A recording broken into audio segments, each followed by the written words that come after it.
Um bom dia a todos. Aqui em mais um evento da Escola Superior de Direito Municipal. Nosso diretor Alexandre Marder vai abrir os trabalhos. Muito bom dia a todos. Todos me ouvem bem? Como é que está o som? Como é que está a audição? Tudo bom? Eu quero realmente dar um bom dia, dizer que para nós aqui da Escola Superior de Direito Municipal, hoje é um dia bastante especial. Estamos aqui em mais um evento em conjunto com o Centro de Estudos da nossa PGM, e desde já, por isso, faço uma saudação ao professor Rafael Ramos, que está aqui conosco. Não poderia deixar de mencionar também a minha querida amiga, professora Karen Prediger, colega da PGM, dizer que é uma honra te ter aqui, Karen. Para a SDM, a tua presença é muito gratificante. Faço uma saudação muito especial e efusiva ao professor Rafael Oliveira, da Procuradoria do Rio de Janeiro, que nos abrilhanta com a sua presença aqui em Porto Alegre. Eu diria que se essa pandemia tem efeitos colaterais negativos vários, esse talvez seja um efeito positivo, né? Termos um palestrante tão perto de nós e ao mesmo tempo tão distante. Professor Rafael, muito obrigado por estar aqui no nosso evento. Saúdo também as minhas diretoras aqui presentes, a Carolina, a Márcia, a Daniela, a todos que estão conosco. Temos uma presença bastante importante da comunidade jurídica, se eu não me engano, quase 100 inscritos para esse curso. Então, é algo que nos gratifica muito. Para tratar de um tema que eu considero, no âmbito da administração pública, daqueles dos mais relevantes.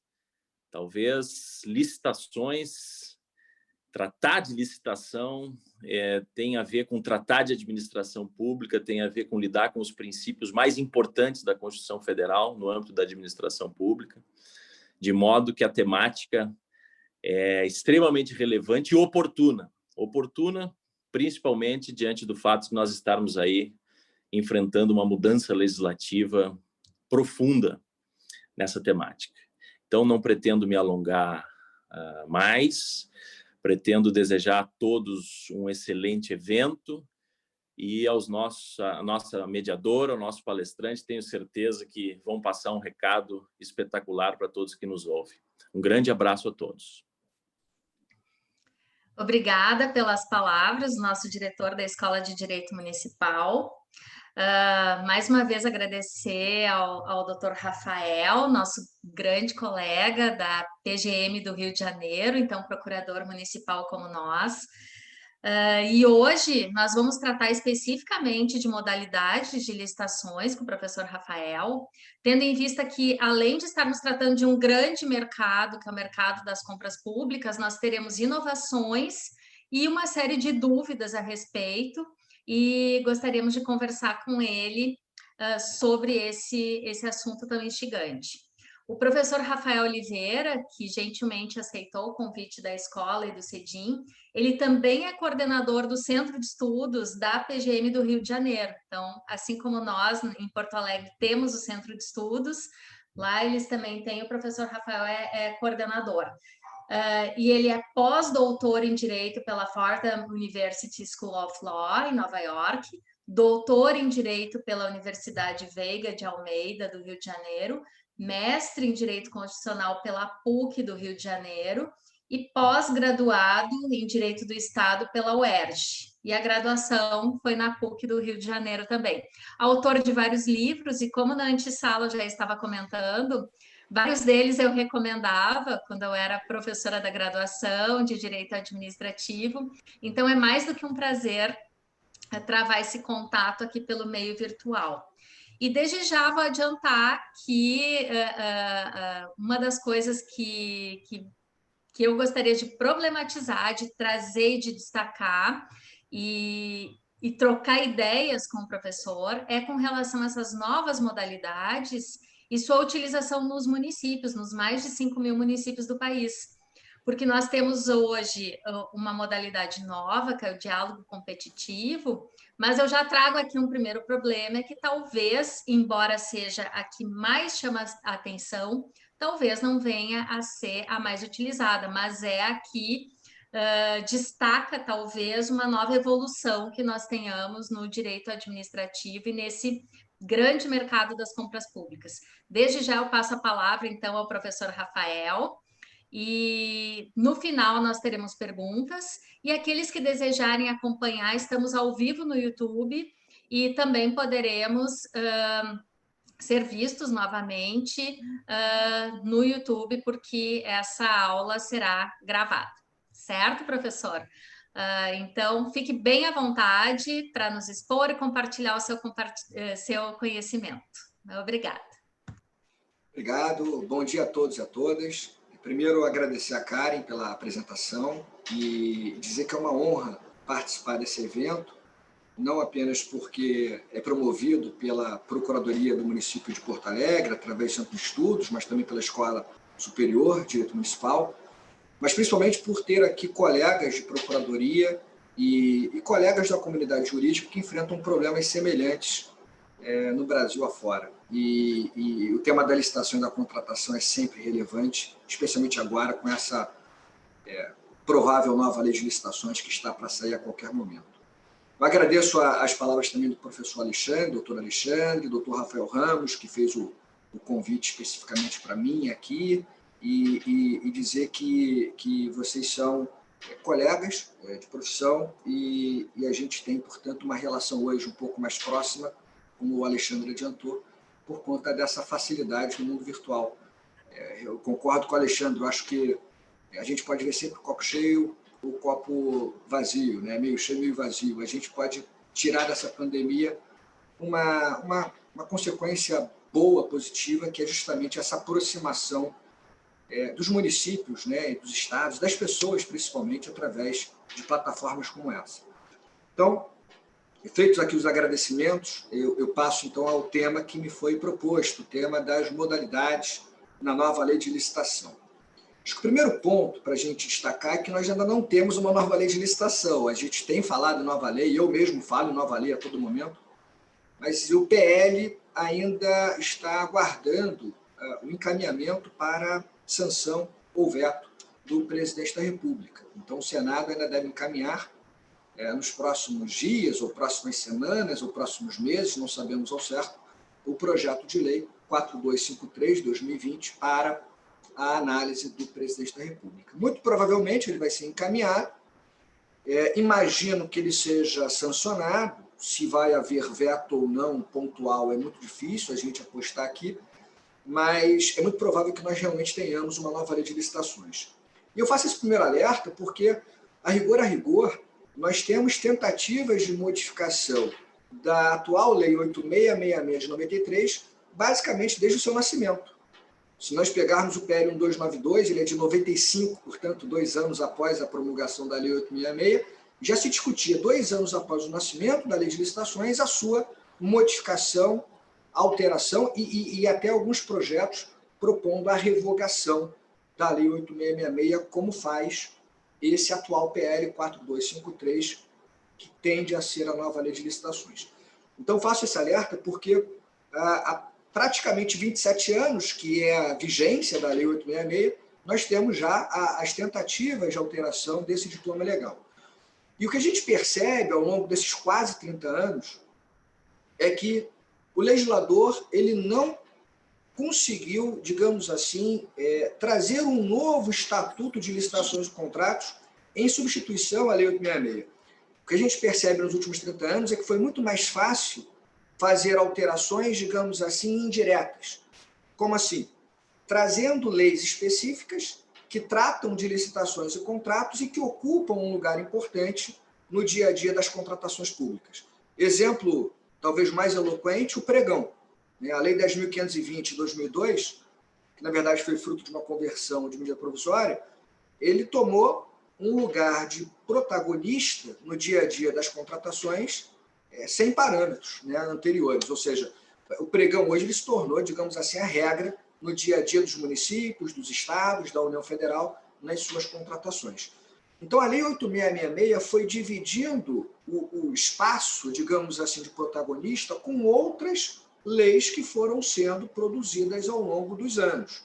Não só a Lei do Pregão, né? Depois tivemos a Lei do RDC, do Regime Diferenciado de Contratação, tivemos a própria Lei das Estatais, enfim, mais uma vez o legislador demorando aí a trazer o regime das estatais, lembrando que esse regime ele foi solicitado, entre aspas, pelo artigo 173, parágrafo 1º da Constituição, desde a alteração feita pela emenda 19/98, e só em 2016 nós tivemos, então, a Lei 13.303, a Lei das Estatais, trazendo o seu regime. E, portanto, desde 2016, é verdade que você tinha lá 2 anos, 24 meses para adaptação do regime de licitação, mas, basicamente, desde 2016, nós temos um regime próprio de licitação e contratação, né, no âmbito das estatais. Então, a Lei 8666, paulatinamente, deixou de ser aplicada às contratações realizadas por empresas estatais, que começaram a seguir, então, a Lei 13.303. Então, eu chamo a atenção para esse primeiro ponto, ou seja, a Lei 8666 ela já nasceu com problemas. Como eu disse, desde o início já se tenta modificar a Lei 8666, até mesmo revogá-la, e ao invés de revogar a Lei 8666, até então, o que o legislador fez foi trazer leis próprias, estabelecendo regimes próprios, que foram ocupando um lugar importante, não só na teoria, mas na prática das licitações e contratações. Então, a Lei 8666 ela foi perdendo, digamos assim, o seu protagonismo, e as críticas em relação à Lei 8666 elas foram se intensificando. Isso tudo justifica, em grande medida, o PL 4253 de 2020. A grande pergunta que se faz, num primeiro momento de palestra, é por que uma nova lei de licitações? Por que o PL 4253/2020 vai revogar a Lei 866 e trazer um novo regime? Bom, a resposta, pelo menos a minha resposta, é a seguinte: a Lei 8666 não cumpriu o seu papel. A Lei 8666 de 93 não cumpriu seus objetivos.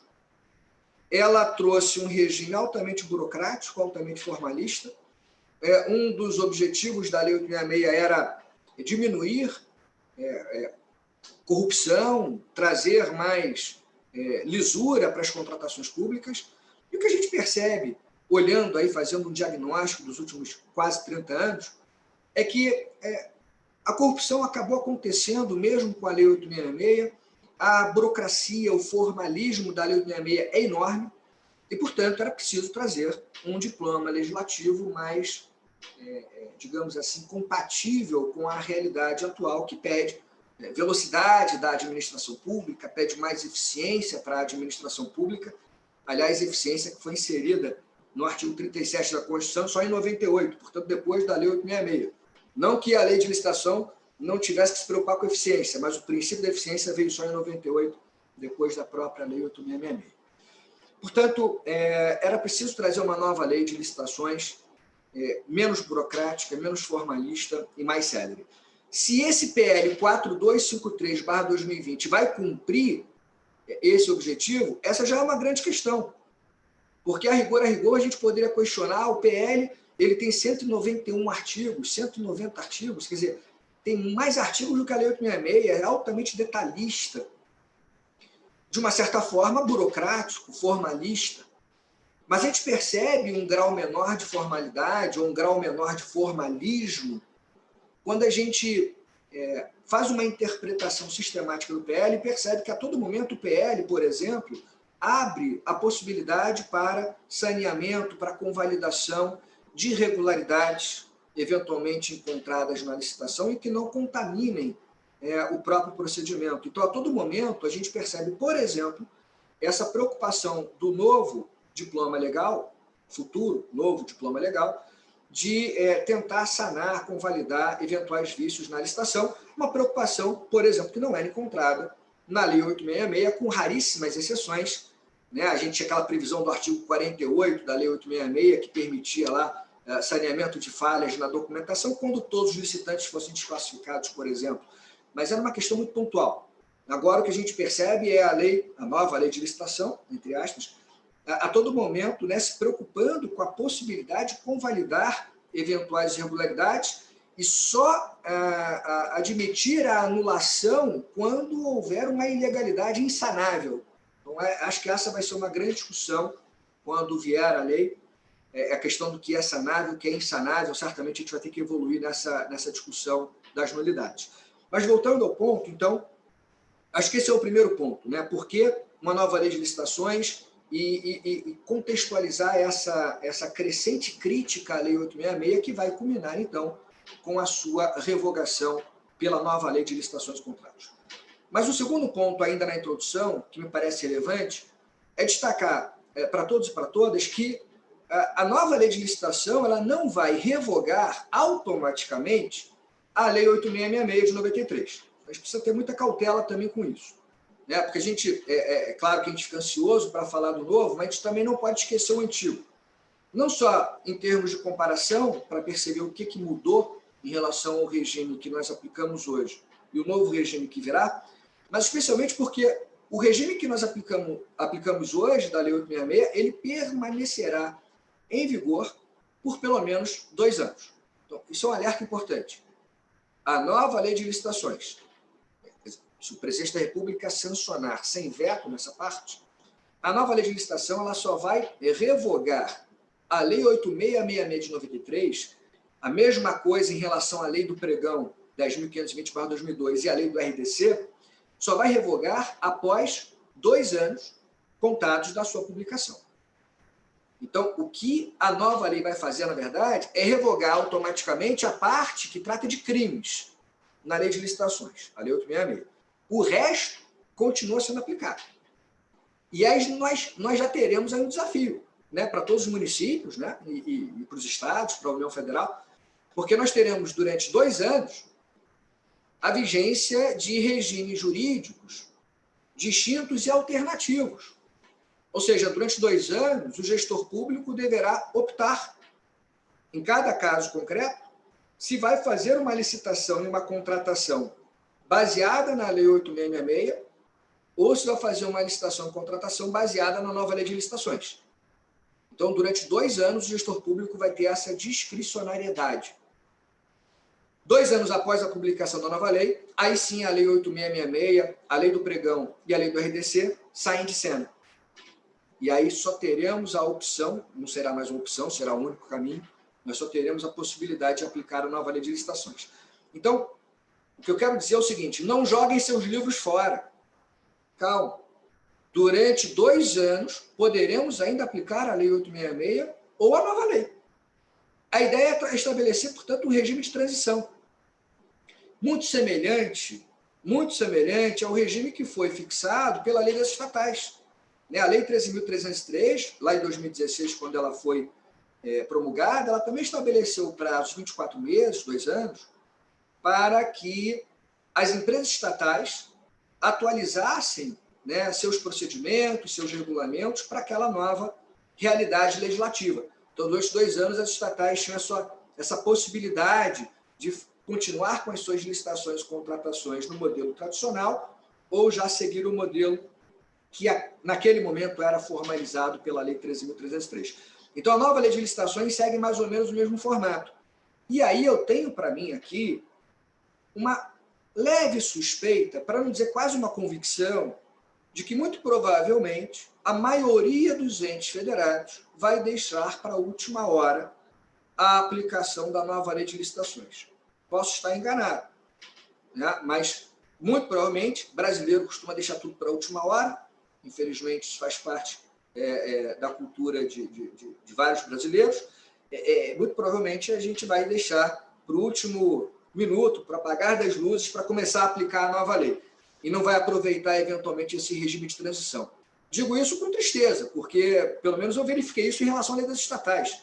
Em diversos estados, municípios, de grande porte, inclusive, a adaptação para a nova lei das estatais ela foi feita, se foi feita, no último minuto do segundo tempo. Então, infelizmente, isso pode acontecer também com a nova lei. Espero que não aconteça, mas, infelizmente, é muito provável que aconteça se a gente olhar, né, para situações semelhantes, não tão distantes. Mas, enfim, esse é o quadro. E aí, olhando para a nova lei de licitações, o que a gente já pode fazer aqui de diagnóstico, um panorama geral? Eu escrevi um artigo recente em que eu trouxe o título Um Museu de Grandes Novidades, quando eu me referi à nova lei de licitações. O Museu de Grandes Novidades é uma passagem que tem numa música do Cazuza, em que ele fala ele usa essa expressão no Museu de Grandes Novidades, quer dizer que o futuro copia o passado, o presente copia o passado, enfim, as coisas se repetem. Eu usei essa frase para indicar o seguinte: a nova lei de licitação, é claro que ela tem novidades em termos comparativos com o regime atual. É claro que a nova lei de licitações ela apresenta algumas novidades, alguns institutos que não eram consagrados no nosso ordenamento jurídico. É claro que tem novidade. Mas quando eu uso a expressão Museu de Grandes Novidades, é para, fazendo um panorama geral, retirar da nova lei de licitação a conclusão de que, na maioria dos seus dispositivos, na maioria, não em todos, na maioria dos seus dispositivos, é possível verificar muito claramente uma inspiração na lei do pregão, na lei do regime diferenciado de contratação, muita inspiração na lei do pregão e na lei do RDC, muita inspiração, alguma inspiração na lei 8666, né? E, digamos, por que não, alguma inspiração também na legislação de concessões.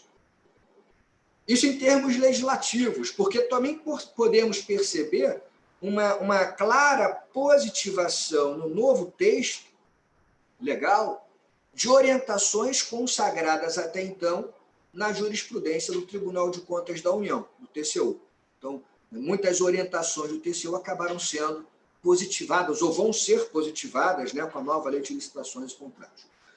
E eu demonstro isso.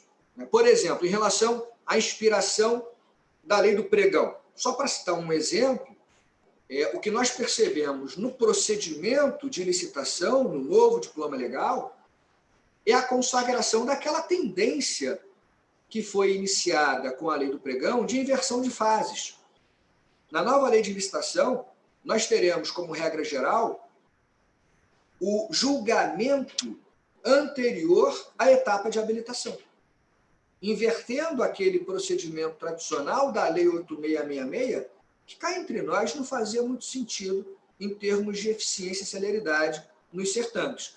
Quer dizer, aquele procedimento tradicional que fazia habilitação prévia e depois a etapa de julgamento, esse procedimento ele gerava e gera muita morosidade, porque na etapa de habilitação, como etapa meramente formal de análise de documentação, você tem uma discussão enorme, recursos administrativos que contra a inabilitação têm efeito suspensivo e paralisam o certame, e discussões que são travadas por pessoas que não vão vencer a licitação e que não vão celebrar o contrato.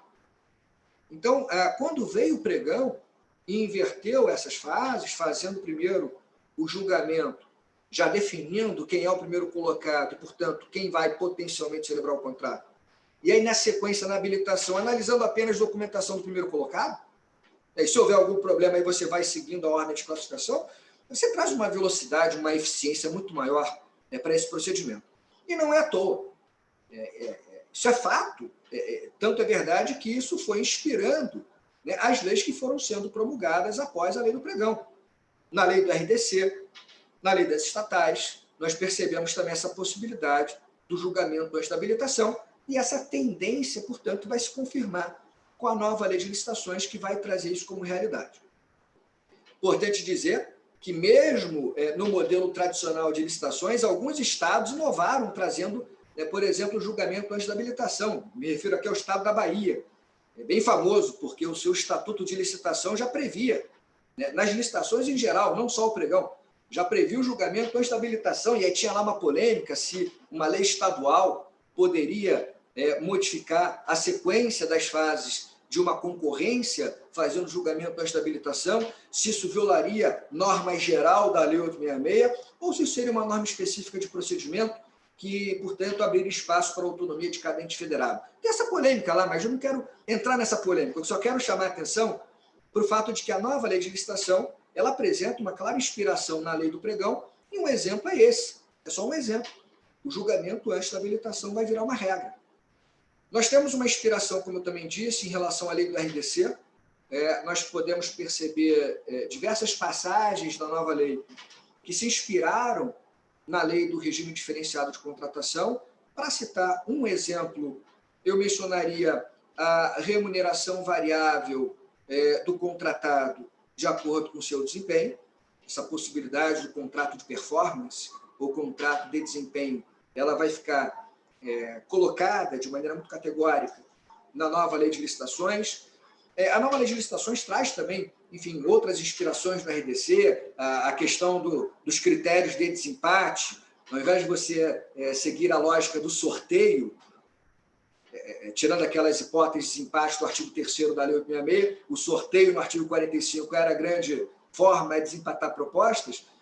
Isonômica, é verdade, impessoal, mas não eficiente, né? Porque a lei do RDC me parece mais eficiente nesse ponto. Ela prevê que antes do sorteio nós temos que tentar outras possibilidades, por exemplo, uma nova disputa entre aqueles empatados para ver se consegue uma proposta ainda mais vantajosa.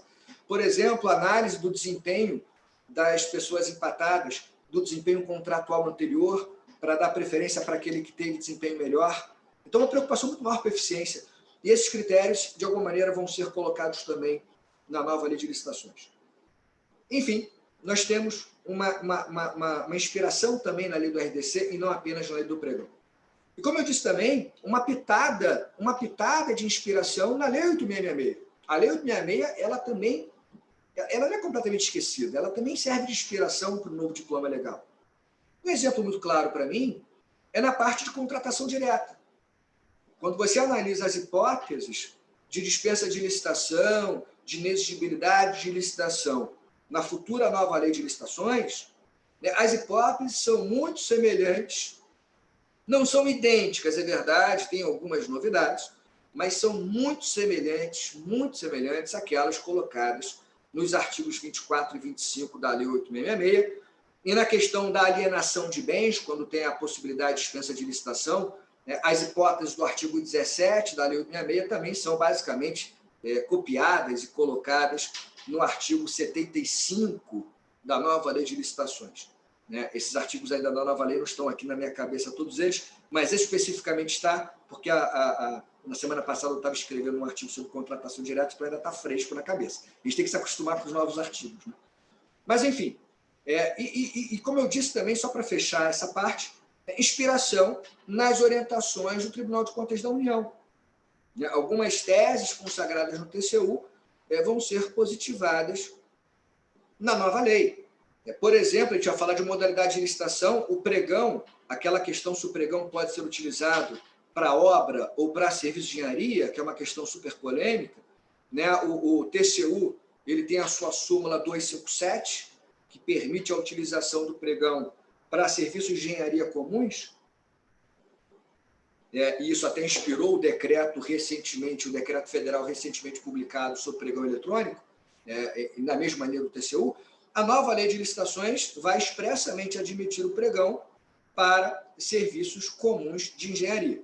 Então, assim, consagrando uma orientação do TCU. Isso é um exemplo, mas em várias passagens nós temos consagração de teses que já eram apresentadas pelo Tribunal de Contas da União. Então, esse é o cenário. Tem muita coisa para falar sobre a nova lei de licitações.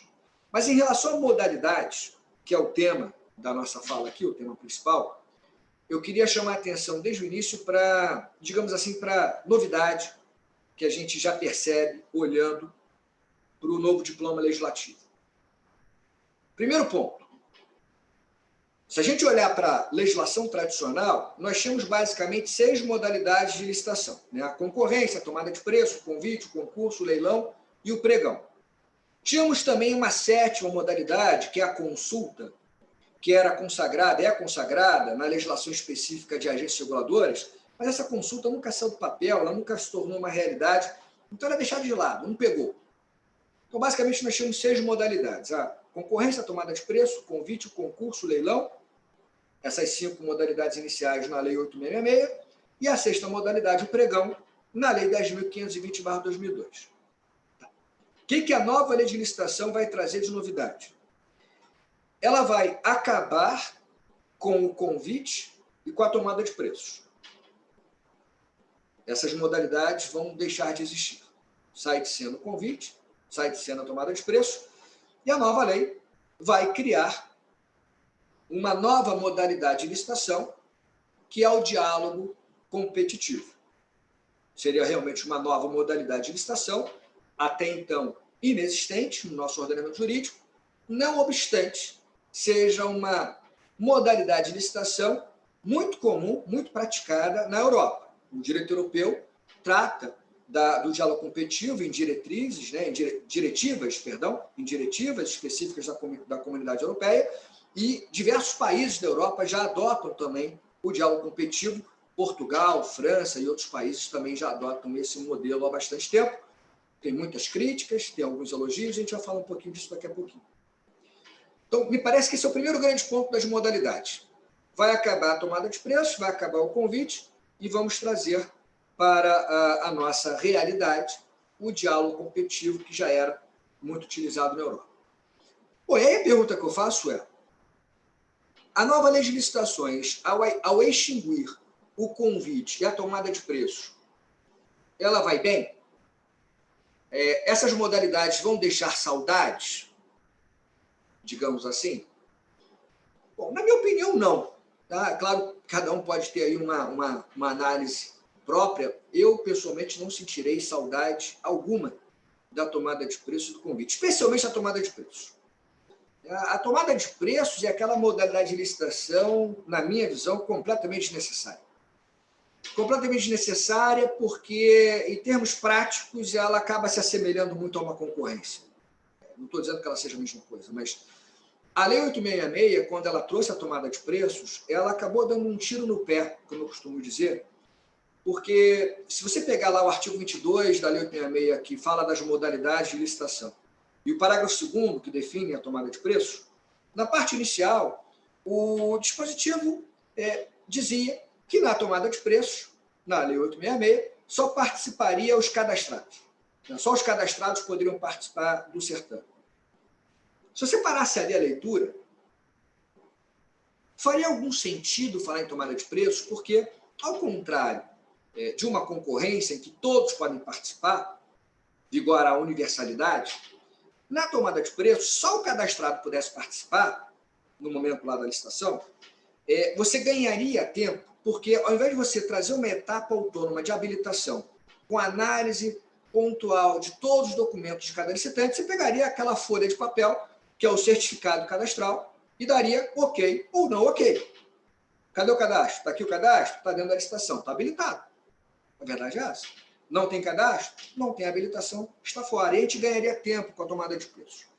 Mas o fato é que o artigo 22, parágrafo 2º, logo depois de dizer que os cadastrados podem participar da tomada de preços, diz também que os não cadastrados podem participar se apresentarem documentos de cadastramento até um determinado período, até um determinado prazo.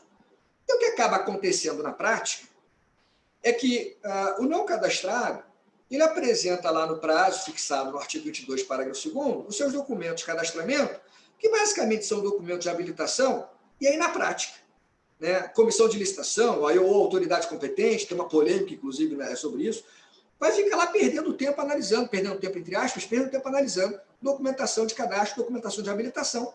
Então, cá entre nós, vai virar uma concorrência. Vai virar uma concorrência. Enfim, a tomada de preços não fará, na minha opinião, falta alguma.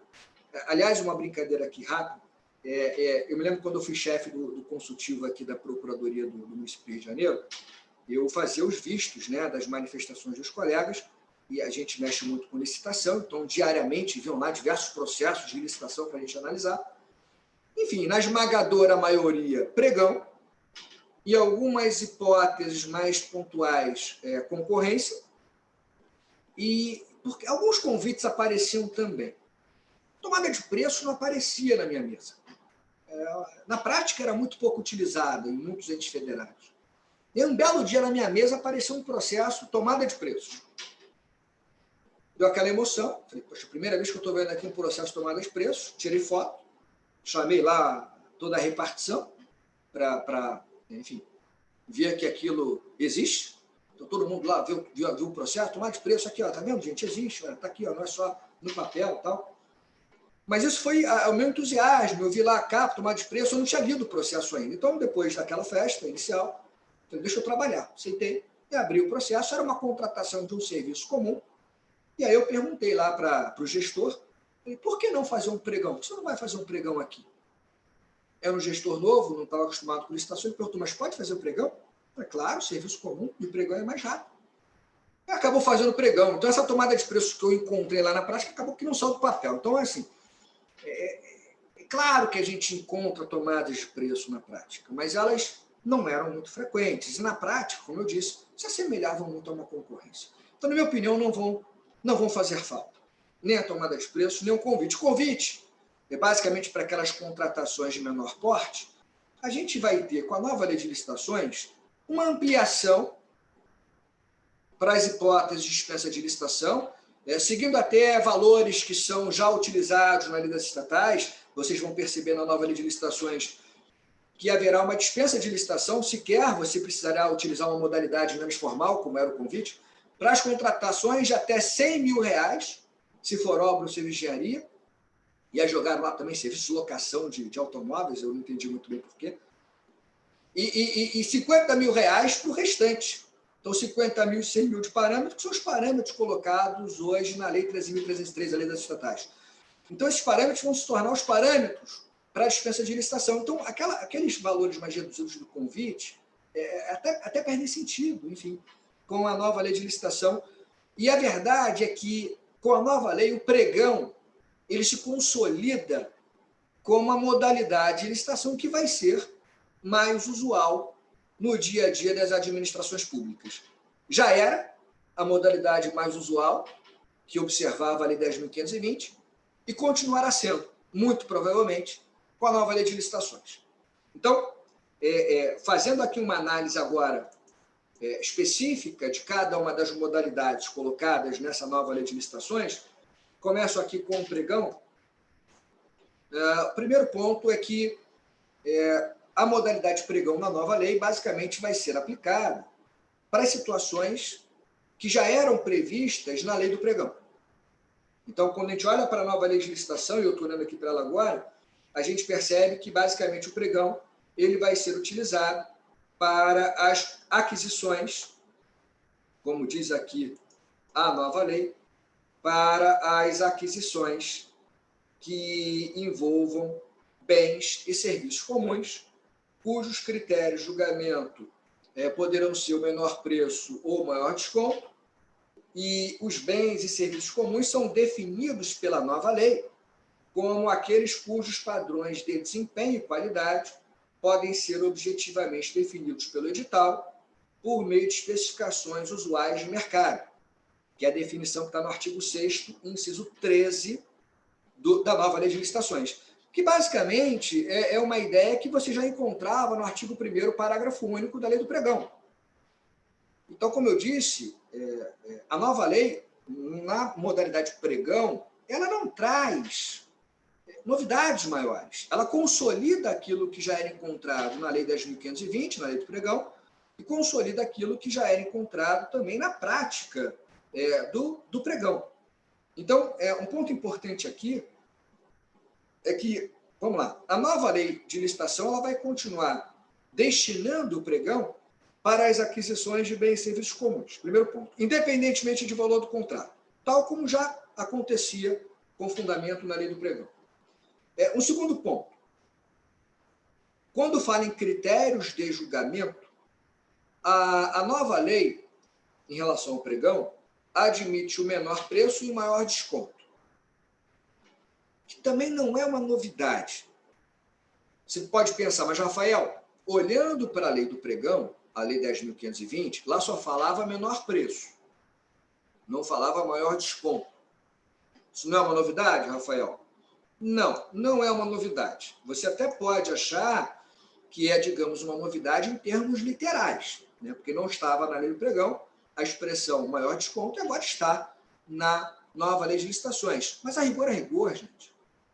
Primeiro, quando a gente fala maior desconto, é uma outra forma de falar menor preço. Então, já se incluiria essa expressão na ideia de menor preço. Porque o que é o maior desconto?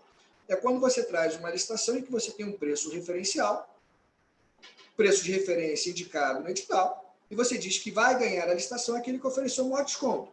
Então, se você tem um preço X, e aí o licitante oferece 20% de desconto, e o outro 50% de desconto, ganha os 50% de desconto. E, na prática, o que significa dizer? Que a administração pública vai pagar menos.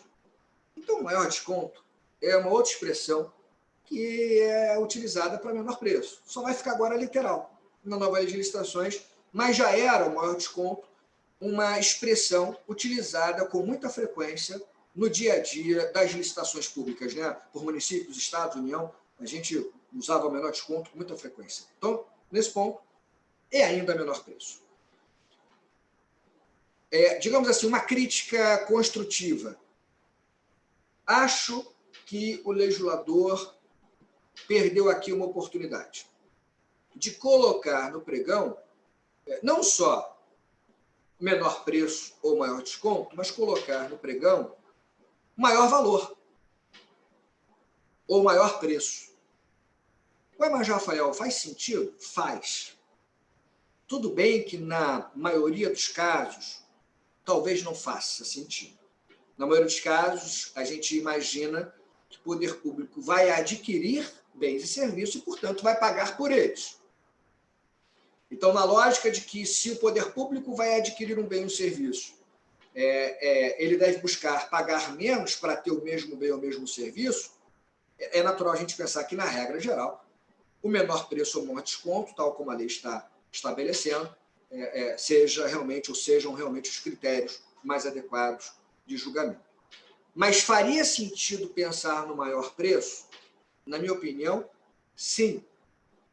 Porque o que nós percebemos com a intensificação do pregão é que, em determinados casos, para determinados objetos, as empresas estariam dispostas a pagar para o poder público para terem acesso àquele objeto contratado.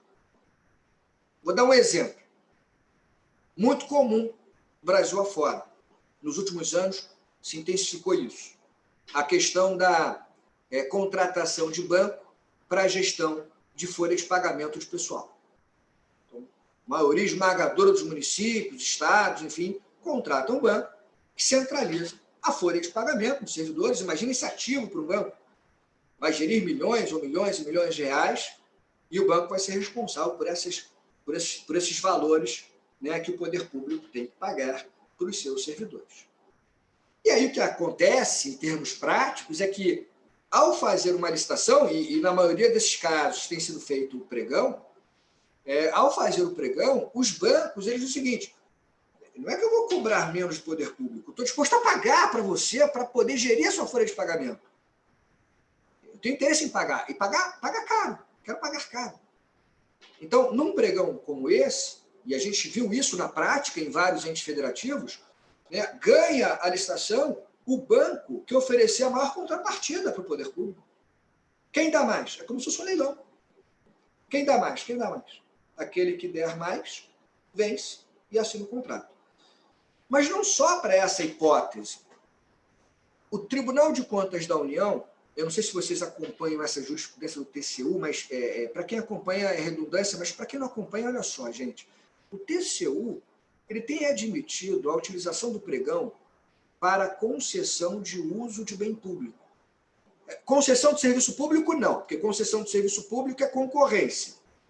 Lembrando que a nova lei vai permitir o diálogo competitivo, porque a nova lei de licitações ela altera a lei de concessão, altera a lei de PVP e prevê ao lado da concorrência o diálogo competitivo, e cá entre nós também já era possível leilão, porque era previsto no Programa Nacional de Desestatização e autorizado pelo STF. E na prática foi realizado o leilão, muitas vezes, naquelas concessões que eram atreladas às privatizações, por exemplo, em que a empresa vencedora do leilão se tornava proprietária, entre aspas, né, digamos assim, a controladora da empresa, até então estatal, agora empresa privada, que passaria a prestar serviço, então ela assinaria lá um contrato de concessão na sequência.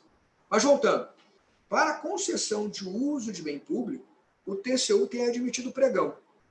A gente pode questionar, porque, esquecendo um pouquinho a nova lei de licitação, a lei 10.520, quando fala de pregão, fala: a aquisição de bem e de serviço comum. Concessão de uso, na minha opinião, não se enquadra perfeitamente, pelo menos, num conceito de aquisição pelo poder público de bem ou serviço comum. Ao contrário, na concessão de uso, o poder público ele cede o uso do seu bem público que vai ser explorado por uma pessoa, por um particular, por uma empresa, seja lá quem for, durante determinado período, através de pagamentos. Ao invés de fazer locação de bem público, ele faz uma concessão de uso bem público mediante remuneração. Mas, apesar de não se enquadrar perfeitamente, o pregão ele é tão bom, se comparado com as outras modalidades de licitação, que o TCU ele sempre teve uma visão, digamos, otimista para o pregão e elástica para o pregão. E o TCU começou a admitir pregão para concessão de uso de bem público. Aí você vai perguntar, Rafael, qual o critério de julgamento que vamos utilizar nesse pregão? Menor valor? Maior desconto? Não faz sentido. Tem que ser o maior valor que a empresa, o interessado, pagar para o poder público. Como se fosse o maior valor de outorga, mal comparando, se fosse falar em concessão. Então, aquele que pagar mais leva a exploração do bem público para casa. Essa é a lógica. Então, assim, vamos lá. Digamos assim, a primeira crítica construtiva é que a nova lei de licitação, tudo bem, ela falou do menor preço, destacou o maior desconto, que não era destacado formalmente na lei de pregão, mas que já era utilizado na prática, isso é um lado positivo, mas a nova lei de licitação não falou do maior valor, que tem aplicação, ainda que em casos específicos, mas tem aplicação em diversos pregões, né, que podem ser levados a efeito pela administração pública de um modo geral.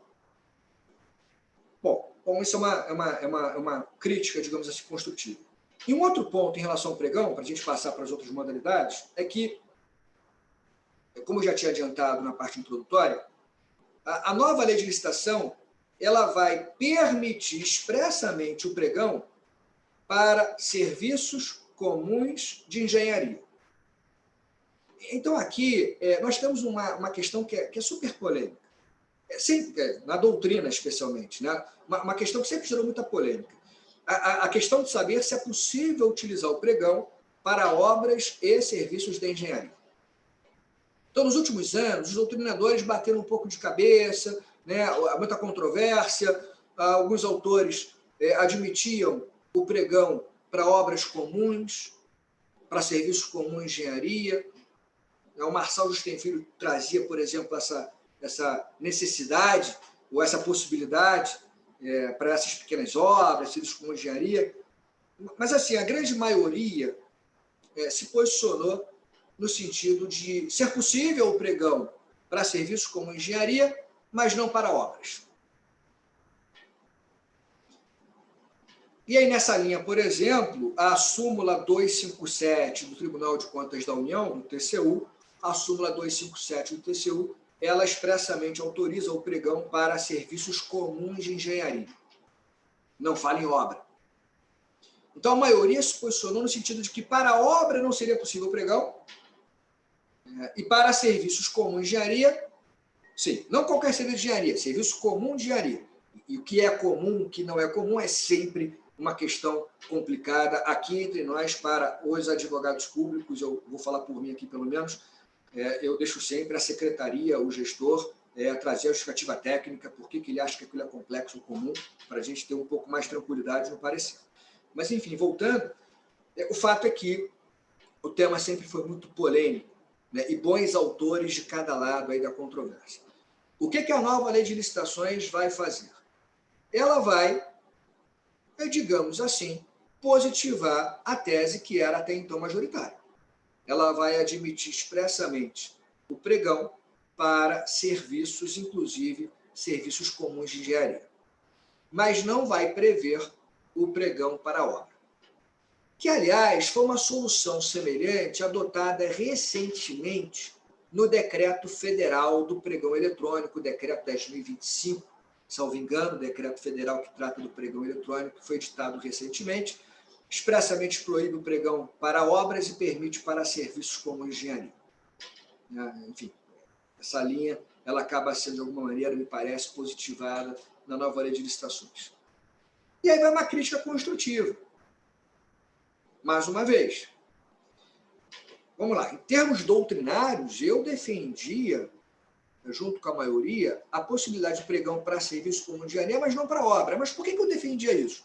Porque nós tínhamos a lei do pregão, que falava expressamente do pregão para aquisição de bens e serviços.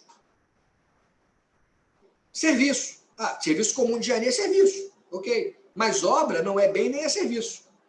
Ao contrário, né? O artigo 6º, por exemplo, da Lei 8.666, a Lei de Licitações, define obra, define serviço, e ainda que as distinções não sejam fáceis, e não são, muitas vezes definir o que é uma obra ou o que é um serviço de engenharia é tarefa das mais difíceis, muito difícil de distinguir às vezes, mas o fato é que o legislador, a Lei 8.666, no artigo 6º, definia a obra, definia serviço, portanto, obra não é serviço, obra não é bem. Então, quando a lei de pregão falava aquisição de bens e serviços, não englobava a obra.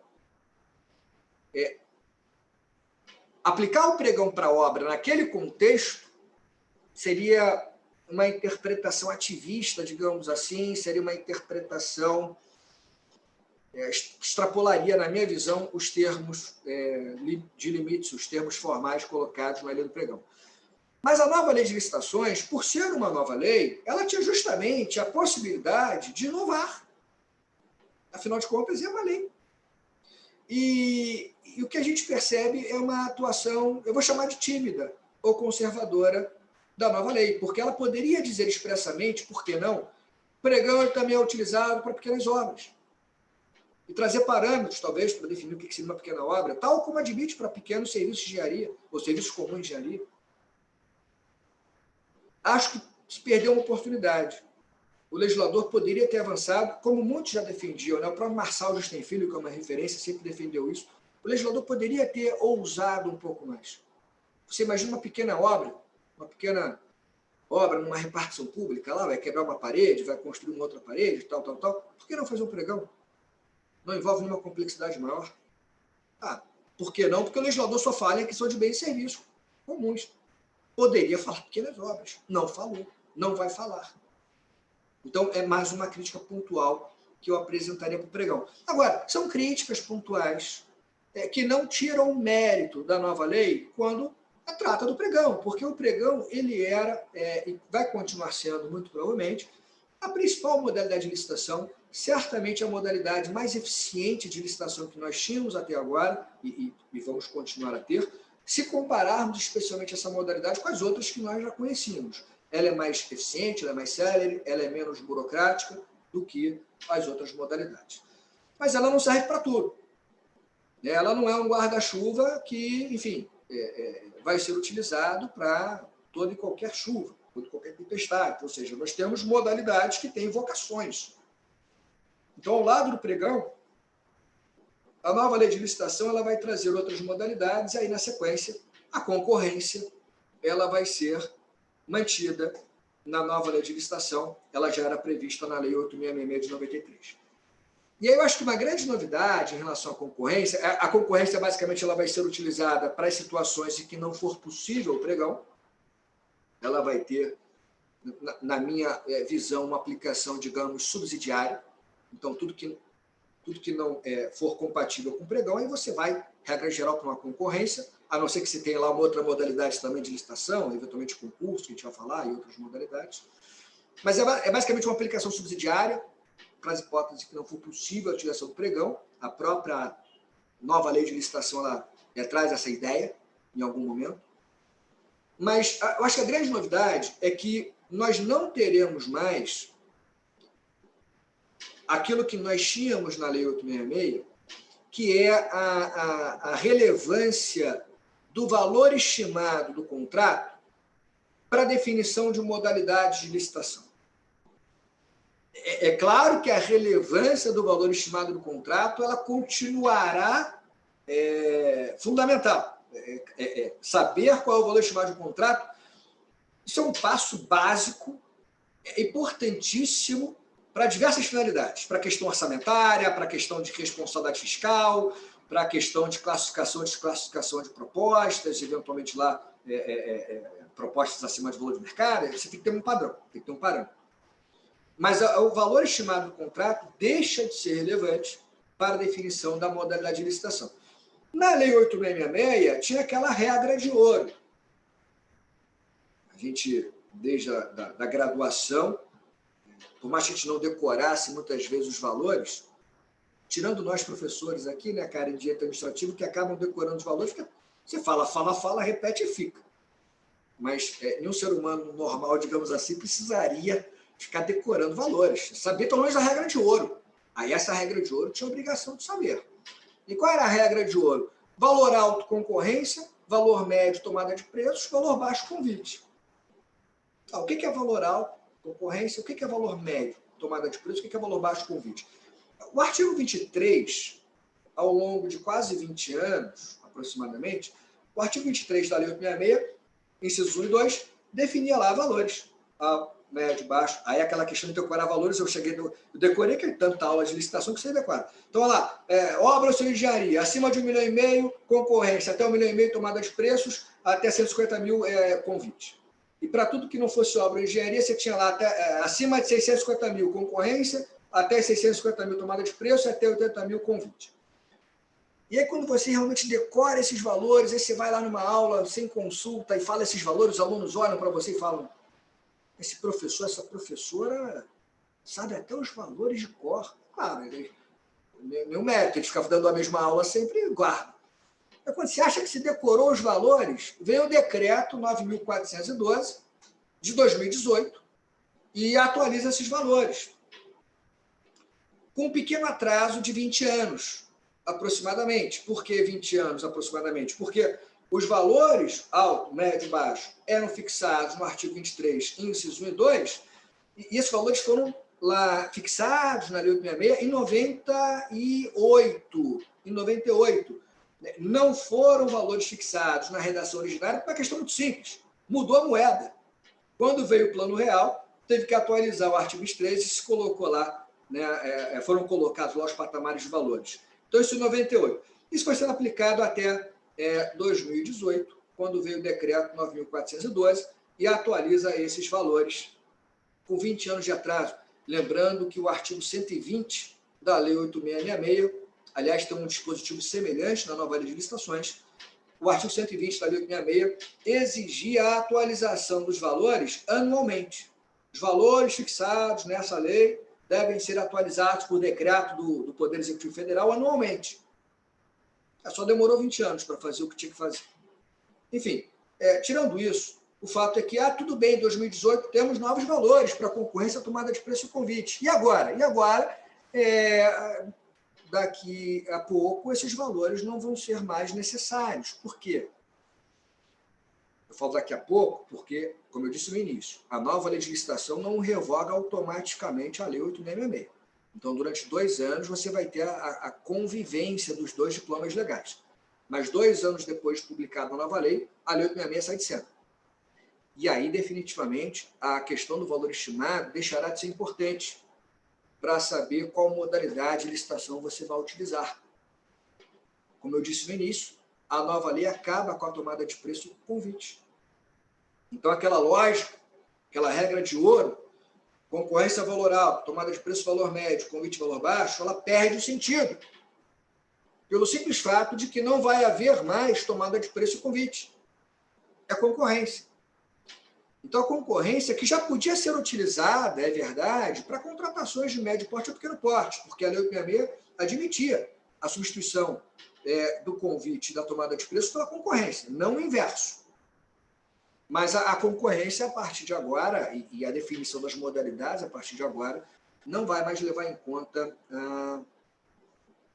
a questão do valor estimado do contrato. E para a concorrência, você tem não só aqueles critérios de julgamento que a lei previu para o pregão, aquela questão do maior desconto, do menor valor, a concorrência ela vai ter lá os critérios de julgamento que a nova lei de licitações vai consagrar. Então, a nova lei vai falar em menor preço, melhor técnica ou conteúdo artístico, técnica e preço, maior retorno econômico, maior desconto.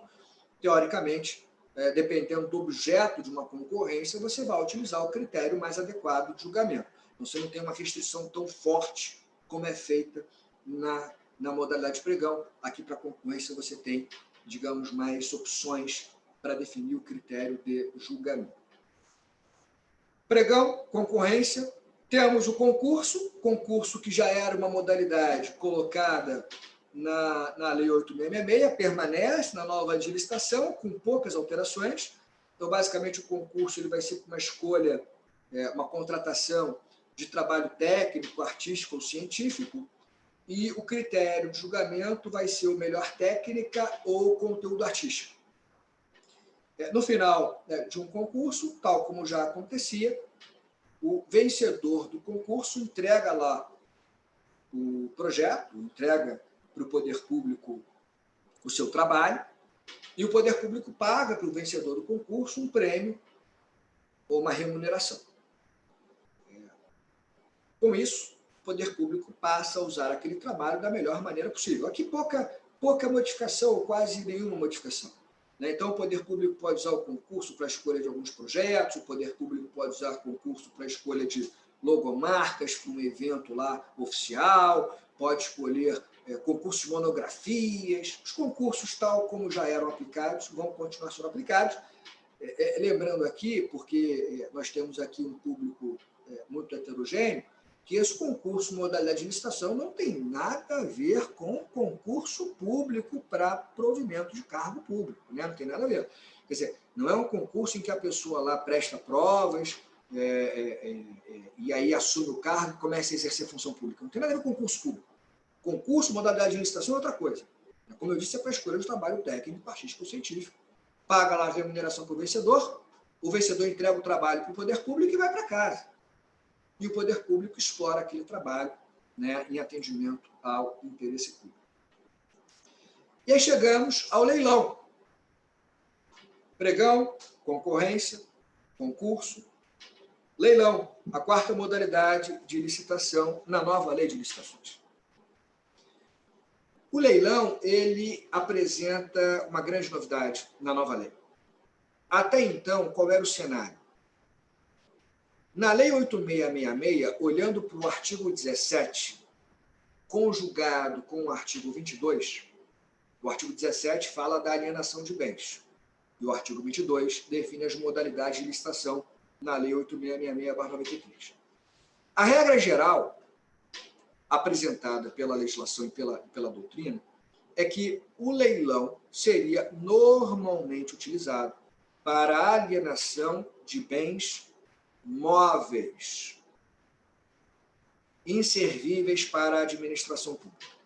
Então, vai alienar um sofá, vai alienar computadores, que você vai trocar agora por novos computadores, então vai alienar os antigos. Vai alienar mesas, cadeiras, etc. Bens móveis, leilão era a regra, ou é a regra. É verdade que você poderia utilizar o leilão para algumas alienações de bens imóveis. O artigo 19, inciso 3 da Lei 8.666, permitia, por exemplo, a utilização do leilão para alienação de imóveis que o poder público havia adquirido por dação em pagamento ou processo judicial. Mas, tirando isso, o leilão era basicamente para bens móveis. E para bens imóveis, a regra era a modalidade concorrência. Pois bem, com a nova lei de licitação, o leilão passa a ser a regra geral para toda e qualquer alienação de bens. Móveis ou imóveis, vai alienar um bem? A administração pública deve utilizar o leilão. Essa passa a ser a modalidade regra geral. Portanto, essa é uma grande novidade. Leilão passa a ser a modalidade para alienação de todo e qualquer bem, móvel ou imóvel. Expressamente, a nova lei vai falar do leiloeiro oficial, pode ser um servidor público, ou o poder público pode, entre aspas, contratar leiloeiros para trabalharem nesses leilões. Não vai ser exigido cadastro prévio, não precisa de registro cadastral prévio para participar de um leilão. Não haverá uma fase de habilitação prévia no leilão, pelo menos na regra geral é isso que você extrai da nova lei de licitações. Portanto, me parece que, em resumo, acho que a grande novidade que a gente pode destacar nessa fala é que o leilão passa a ser a modalidade para alienação de todos os bens, móveis ou imóveis. E, por fim, o diálogo competitivo, que é verdadeiramente a grande novidade da nova lei de licitações, porque você não tinha essa previsão, seja na Lei 8.666 de 93, seja em outra legislação específica. Não havia, no nosso ordenamento, a previsão do diálogo competitivo.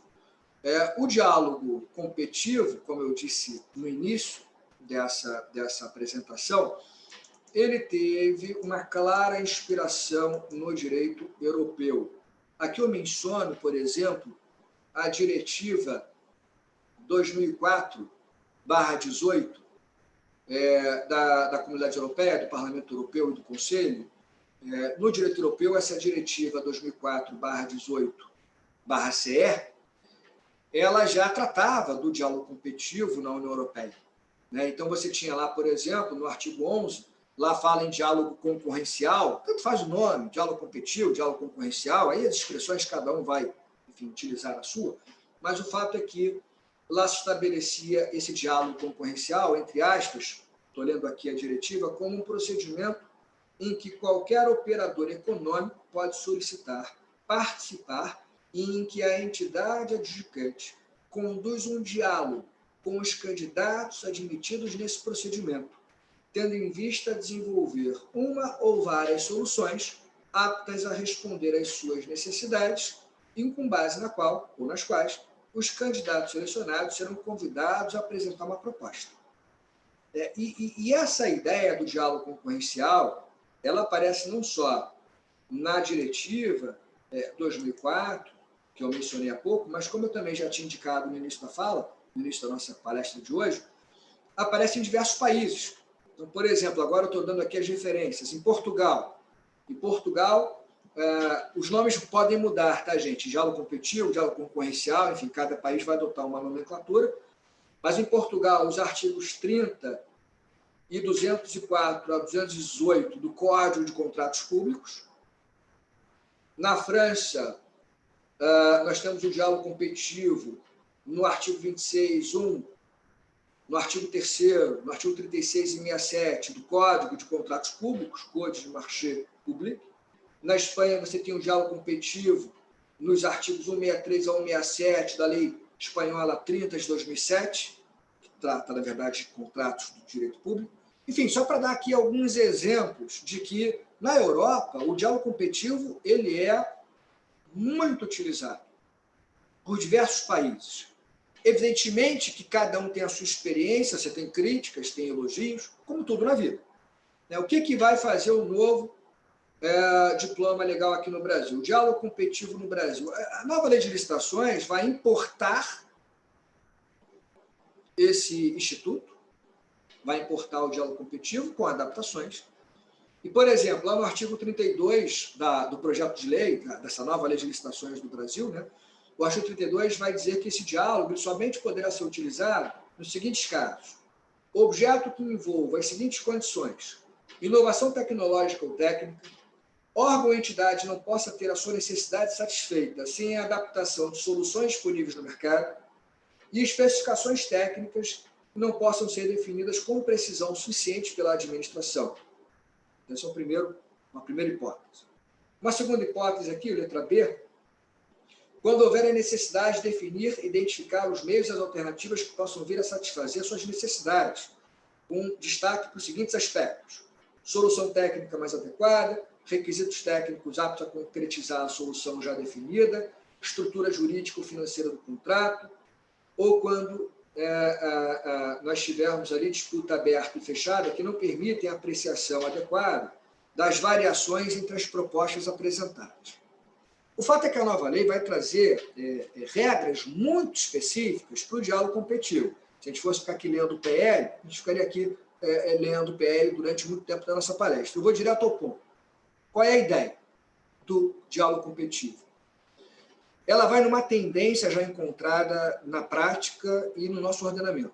Que tendência é essa? É a tendência do diálogo público-privado. Lato sensu aqui. Diálogo público-privado, lato sensu.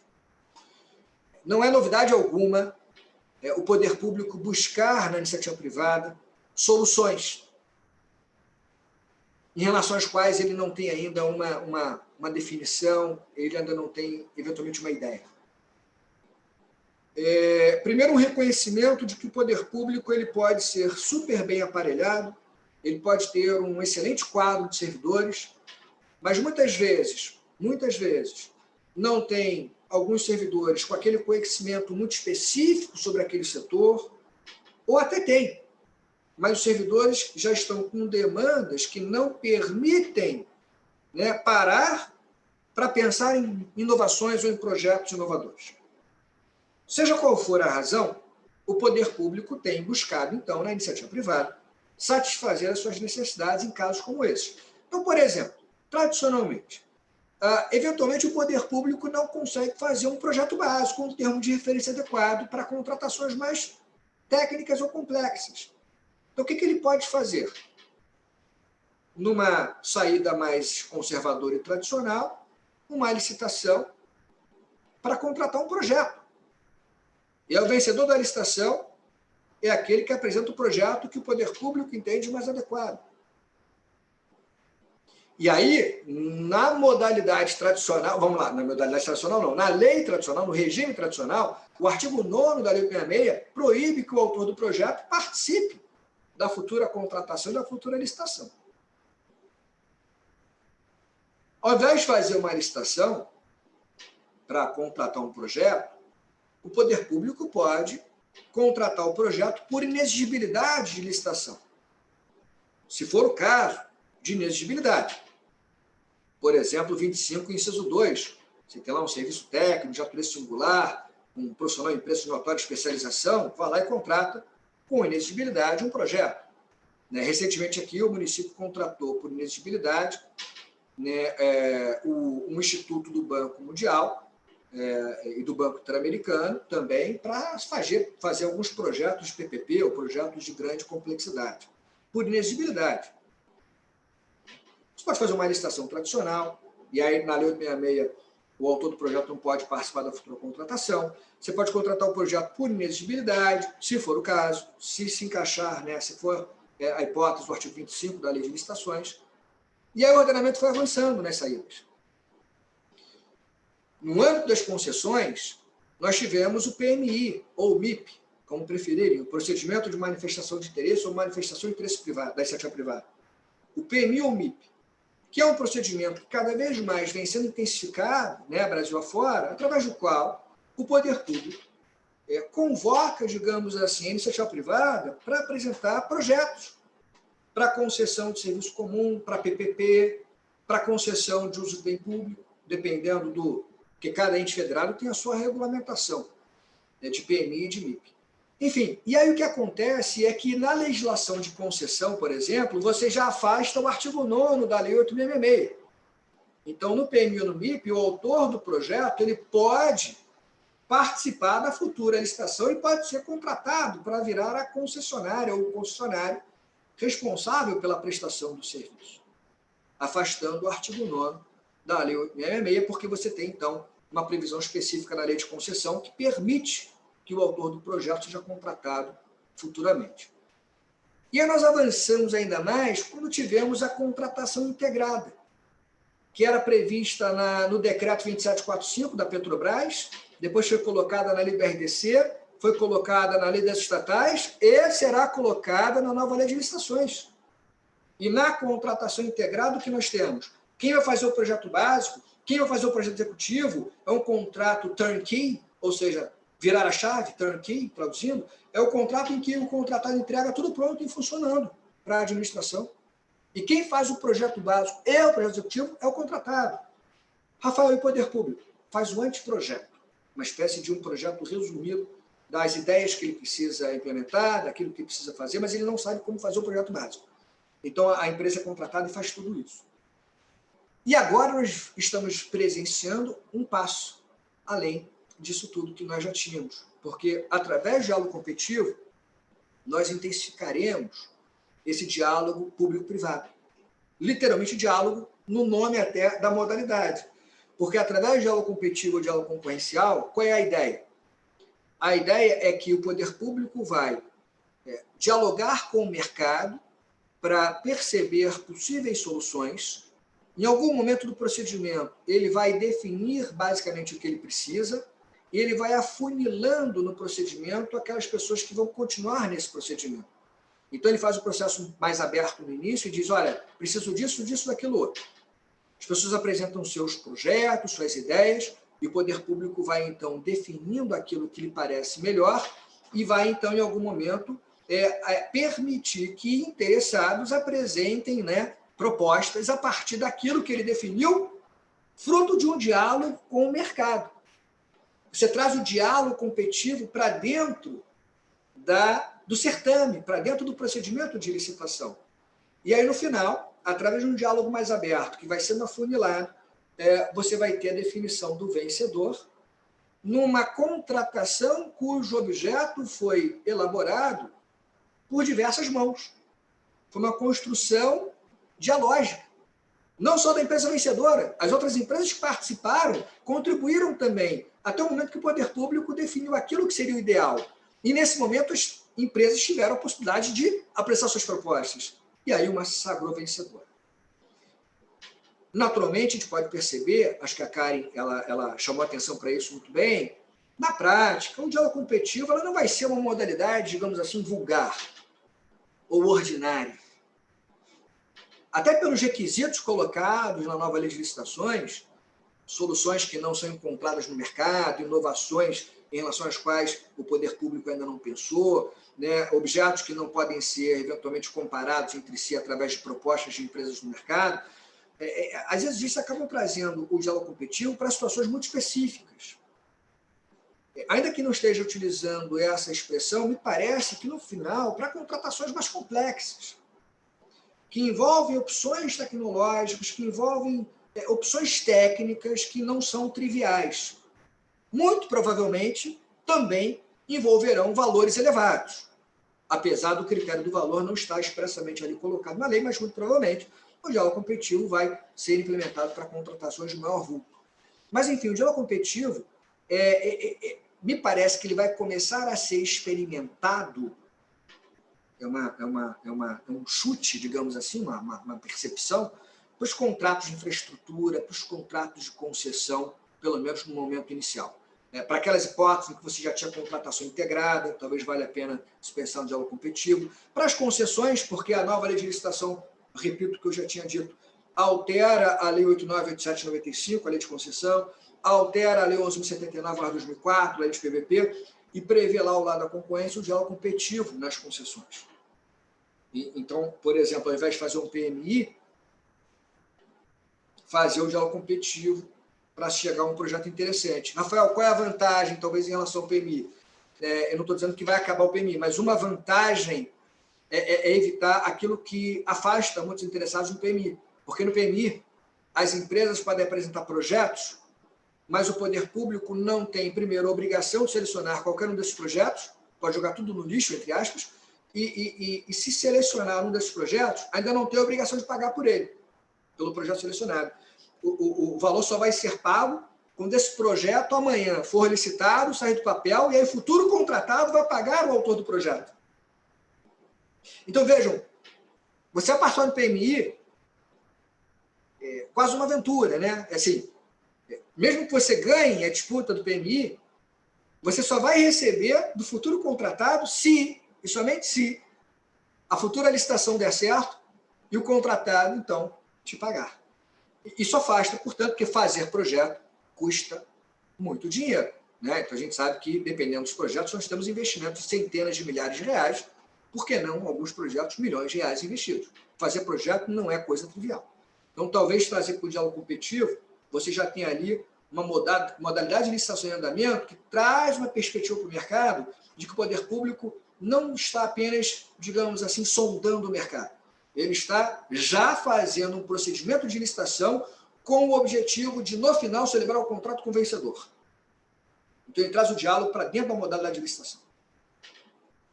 No PMI, você tem a disputa lá dos projetos, para depois fazer a licitação, para executar aquele projeto. No diálogo competitivo, você constrói o objeto do contrato no diálogo e no mesmo procedimento, já contrata aquele que vai ser responsável pela execução do projeto. Me parece que essa é a grande novidade. E aí, fechando aqui e tentando respeitar ao máximo o limite de 11h30 aqui do tempo regulamentar, só para deixar claro, quando eu falo que a nova lei vai ser um museu de grandes novidades, ou é um museu de grandes novidades, eu não quero tirar o mérito da nova lei. Quando eu falo museu de grandes novidades, que foi a expressão que eu utilizei em artigo recente, só para deixar claro que muitas disposições da nova lei de licitações foram inspiradas na lei do pregão, da RDC, na lei das estatais também, até na lei 866. Mas nós temos, sim, novidades. E o diálogo competitivo é uma grande novidade, ainda que restrita a hipóteses muito específicas. E com isso eu digo que na verdade, é um museu de grandes novidades, mas realmente nós temos algumas novidades que são, para ser redundante, inovadoras em relação ao ordenamento jurídico vigente. Com isso eu fecho a minha fala e mais uma vez, agradeço ao Centro de Estudos da Procuradoria do Município de Porto Alegre, à Escola Superior de Direito Municipal, ao Rafael Ramos, à Karen, ao Alexandre e a todos aqueles que se envolveram para que essa palestra pudesse acontecer. E, claro, um bom dia, um abraço a todos e a todas que assistiram a essa palestra. Muito obrigado. Obrigada, professor. Essa aula, que foi um panorama geral e não se restringiu às modalidades, contextualizou essa questão das modalidades, trouxe a questão de que o convite à tomada de preços, na verdade, nós temos apenas o diagnóstico, né? Elas já morreram. Nós temos, então, era uma crônica de uma morte anunciada. Mas eu estava aqui pensando, e eu já tinha lhe anunciado, que como nós estamos aqui conversando entre procuradores municipais, eu sempre fico pensando na questão da utilidade da nova lei para os municípios. E nesse contexto, eu fiquei pensando também do aspecto de eliminarmos o valor, aquele que nós decorávamos para as aulas de direito administrativo. Eu ri muito porque era isso que acontecia.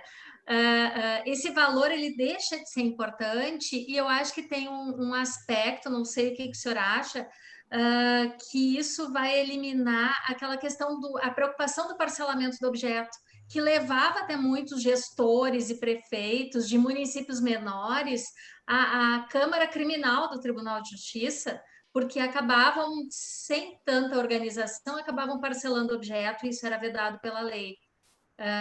Lhe parece que esse problema acaba, ou nós transferimos e criamos novos problemas? Então, essa é uma primeira questão que eu queria lhe colocar.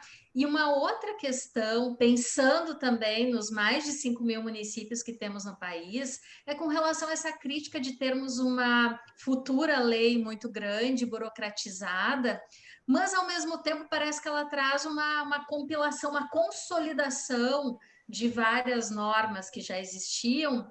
E se nesse sentido, será que ela não acaba se tornando um pouco mais prática para os municípios menores, que não têm procuradorias tão estruturadas como as nossas, né, Rio de Janeiro e Porto Alegre? Talvez, será que isso facilita ou torna mais complexo? Então, essa é a minha segunda pergunta.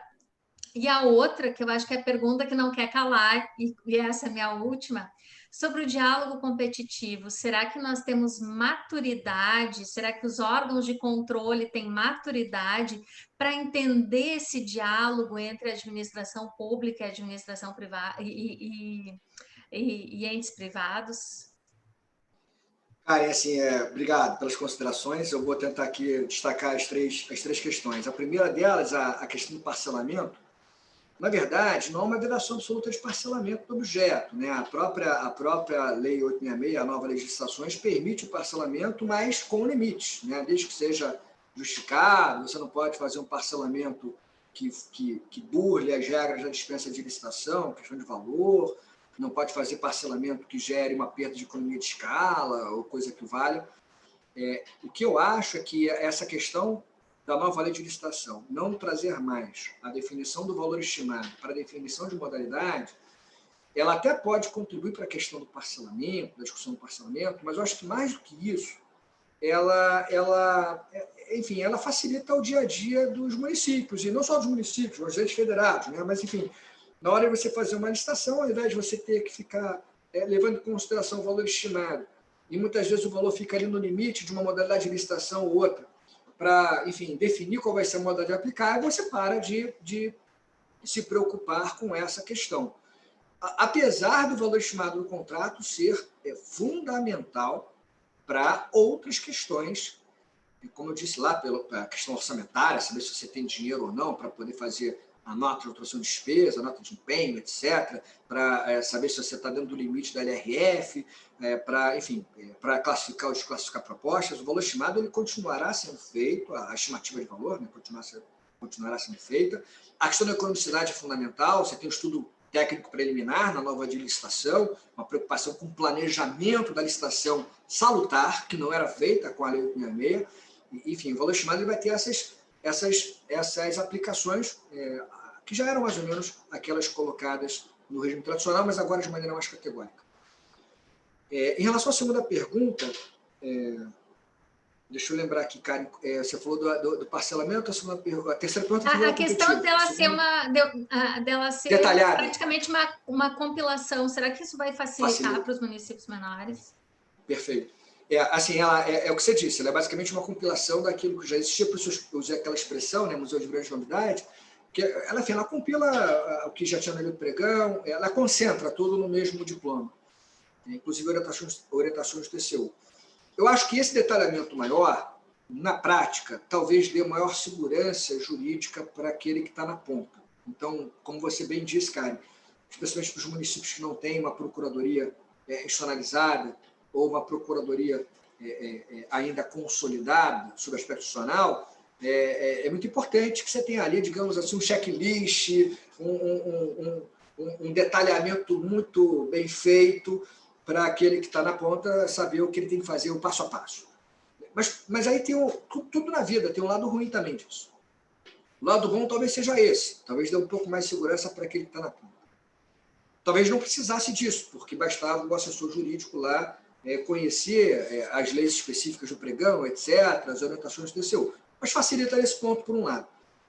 O lado ruim, talvez, é porque nessas situações em que a legislação ela é muito detalhada, e é uma lei baixada pela União, ela me parece retira um espaço, na minha visão, fundamental e pouco explorado pelos municípios, especialmente, e também por estados, do experimentalismo jurídico e do exercício da sua autonomia federativa.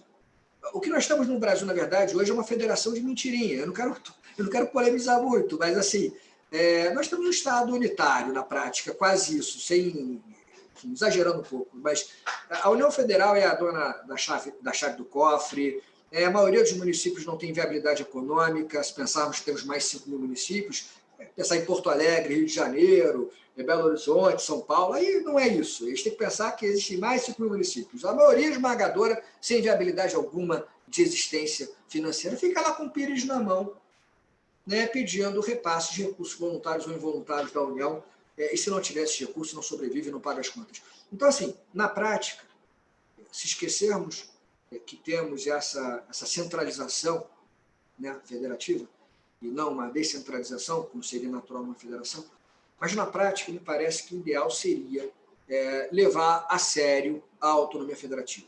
E levar a sério, eu quero dizer o seguinte, deixar para os municípios e para os estados aquilo que faz parte de uma autonomia de um ente federado. Se eu sou um ente federado e não posso sequer ter alguma flexibilidade para definir o procedimento ou alguns passos da minha licitação, se está tudo já pronto, acabado, na lei baixada pela União, eu sou apenas um Ctrl-C, Ctrl-V, sou apenas um copia e cola, sou apenas um executor da decisão já tomada pelo governo federal. E na prática tem sido assim. E é que a gente vê historicamente alguns estados tentaram inovar. A Bahia, eu mencionei há pouco, o estado da Bahia tem uma lei de licitações que bota o julgamento para estabilização. Quando ela fez isso, todo mundo olhou para a Bahia. Livros foram publicados para falar do estado da Bahia. Como se fosse aquele ser diferente que foge do padrão e você fica lá no museu olhando, Nossa, foram muitos eventos, muitos congressos em que se falava da lei de licitações da lei baiana. Exatamente. Agora, se pega lá 99% dos municípios e dos estados, todo mundo copia o modelo da Lei 866. Por quê? Porque é pragmático. Eu não quero ficar nessa viagem do Rafael Oliveira de autonomia federativa, de experimentalismo jurídico, porque aí vai tocar na sua terceira questão, cara, que é a questão de aula competitiva. Eu vou fazer o link. Nós temos hoje um direito administrativo do medo, como alguns autores têm utilizado a expressão. Me lembro que o Marcos Giroena Vilela Souto, meu saudoso professor, falava isso há muito tempo. Ele falava brincando assim: dorme tranquilo quem indefere. Dorme tranquilo quem indefere. Porque aquele parecerista mais inovador, que pensa fora da caixa, especialmente o gestor que pensa fora da caixa, esse aí vai ter uma ação de improbidade na cabeça. Porque, infelizmente, muitos órgãos de controle confundem o ato ímprobo com o erro administrativo, ou vice-versa. Errar é humano, errar não é improbidade. Mas muitos órgãos de controle verificam um eventual erro, e erro no sentido de que você pensa diferente de mim. Se você pensa diferente do órgão de controle, é um erro. Não é um erro necessariamente, mas para o órgão de controle é um erro, você tem que falar o que ele pensa. Eu não diria necessariamente, desculpa lhe interromper, professor, necessariamente eu não diria erro, mas talvez seja um receio de acharem que, olha, o órgão de controle também está compactuando com alguém da iniciativa privada, deve ter algum conluio, deve ter uma coisa maior por detrás, porque nós temos já esse pé atrás. Exatamente. Erro entre aspas, exatamente isso. Quer dizer, a questão de o gestor não querer interpretar de maneira diferente do órgão de controle, com medo do órgão de controle apontar o dedo. O órgão de controle, com medo de também trazer, digamos, um controle mais flexível e mais eficiente, menos burocrático e formalista, e com medo também dele, o órgão de controle, sentir na pele o que ele faz com os outros. É porque a gente está pensando em eventualmente no Tribunal de Contas, mas pensando no Ministério Público, a grande pergunta é: quem controla o Ministério Público, por exemplo? Quem controla o TCU? Na prática, é muito rara a hipótese em que você tem um controle sendo exercido em relação ao membro do Ministério Público ou ao membro do Tribunal de Contas, tal como eles exercem um controle em relação a um advogado público. É muito fácil, por exemplo, se apontar o dedo para uma improbidade hoje, que está virando moda, infelizmente, para um parecerista que faz um controle preventivo de uma minuta de edital de licitação, dizendo que ele cometeu uma improbidade porque admitiu aquele edital de licitação fora da caixa, digamos assim, entre aspas, e ele, MP, que aponta o dedo para falar da improbidade, ele próprio, eventualmente, não tem o dedo apontado para ele, quando ele também faz, na sua atuação administrativa, seus pareceres, como custos legis, por exemplo. E aí dá um parecer que não é acolhido numa sentença judicial. Quer dizer, se meu parecer está errado e você me acusa de improbidade, daqui a pouco, se a moda pegar, eu vou começar a acusar o Ministério Público de improbidade, porque dá parecer no processo judicial que não é acolhido na sentença, é um erro. Entre aspas, não é questão de erro, é aquela questão da criminalização da hermenêutica diferente, o crime de hermenêutica, quer dizer, se interpreta de maneira diferente, tem que ser punido. Essa visão punitivista, ela historicamente tem gerado uma contenção da administração pública e um medo de inovação. Então, hoje, a realidade é essa. A maioria esmagadora dos municípios e dos estados, nas suas legislações de licitações e contratos, basicamente copiam o modelo federal, não só por esse medo, mas também porque o modelo federal é altamente detalhista, deixando muito pouco espaço para inovações, como eu disse. E aí vem a terceira questão que a Karen levanta, que é se existe hoje uma maturidade institucional para o diálogo competitivo. Esse é um grande desafio, a questão da maturidade institucional, porque se nós temos ainda essa visão do medo, você imagina hoje um gestor público que vai abrir um processo de licitação e vai começar a dialogar com as empresas, como se fosse um roadshow, que é comum nas concessões, dentro de um procedimento de licitação. Mas fala, empresa, tudo bem, vamos aqui, vem aqui reunir comigo. O que você acha disso? Deixa eu conversar agora com a empresa B, dá licença. Aí conversa com a empresa B, com a empresa C, com a empresa D, com a empresa E. Aí vai conversando com os empresários, com as empresas. E aí depois no procedimento chega uma solução que alguma empresa apresentou eventualmente, segue o jogo e eventualmente só fica aquela empresa no certame. O risco do Tribunal de Contas ou o Ministério Público apontarem um dedo para dizer que ali houve alguma espécie de conluio é enorme. Talvez os órgãos de controle não estejam ainda preparados para essas inovações. Vou dar um exemplo. Ou talvez... Pode falar. Pode falar, cara. Pode falar, cara. Eu vou agora. Não, é que isso me fez lembrar do nascimento do pregão, quando ainda se questionava a possibilidade, aquela possibilidade que é dada ao pregoeiro de ir negociar. à empresa e negociar. Era um receio que existia, hoje está superado. Isso.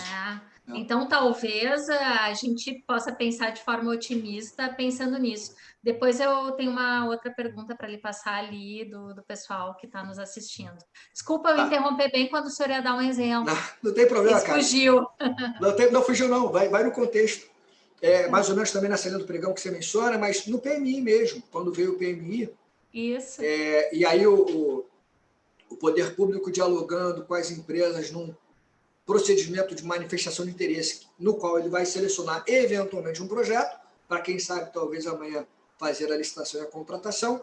Eu me lembro, lá atrás, quando o PMI apareceu, eu fui, como membro da Procuradoria, numa reunião com o Tribunal de Contas aqui no Rio de Janeiro, não vou dar maiores detalhes, mas eu fui numa reunião para tratar do PMI, porque a gente não tinha isso regulamentado por decreto específico. E eu me lembro que nessa reunião, com técnicos do Tribunal de Contas e membro lá do Ministério Público, da Corte de Contas, etc., foi levantada a questão pelos técnicos de que, olha, Rafael, no PMI, o município tem que parar com esse negócio do autor do projeto ser contratado na futura licitação. Não pode, Rafael. O artigo 9º da Lei 866 proíbe. Aí eu falei, gente, vocês estão falando a mesma coisa que eu? Que o PMI, você não segue a Lei 866, você segue a lei de concessão. Ele de concessão permite expressamente isso. E aí, graças a Deus, lá o membro do Ministério Público do Tribunal de Contas estava na reunião e falou, Rafael tem razão, é lei de concessão, gente, calma, vocês estão com a cabeça na lei 866. Então, essa questão de mudar a cultura institucional, ela não é do dia para a noite, nem numa virada de chave, ela é aos poucos. Acho que o fato de nós já termos essas experiências, você falou da negociação no pregão, aliás, a negociação ela entra também na nova lei de licitação, o próprio PMI, o PMI também se torna um instrumento auxiliar na nova lei de licitação, antes só nas concessões, agora vai ficar na nova lei. Nós já temos esse diálogo, como eu disse também anteriormente, crescente com a iniciativa privada.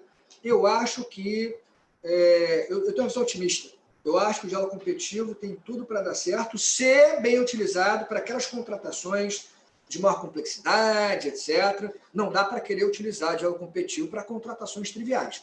Acho que a gente tem que amadurecer institucionalmente, aliás, em tudo na vida a gente tem que amadurecer, mas a gente acho que já tem alguma experiência, algum preparo já para inovar e trazer essa modalidade para o Brasil, até porque podemos ver também a experiência dessa modalidade na Europa, já ver os problemas que apareceram, né, o lado positivo também da coisa, e tentar aprender com essa experiência dos outros países. Certo. E aqui eu tenho uma dúvida ainda trazida pelo colega João Elpidio, de Almeida Neto. Ele está com dúvida se a gente pode usar a futura nova lei e ainda assim em outros procedimentos seguir usando a lei 8666 ou a lei do pregão antiga ou outras assim.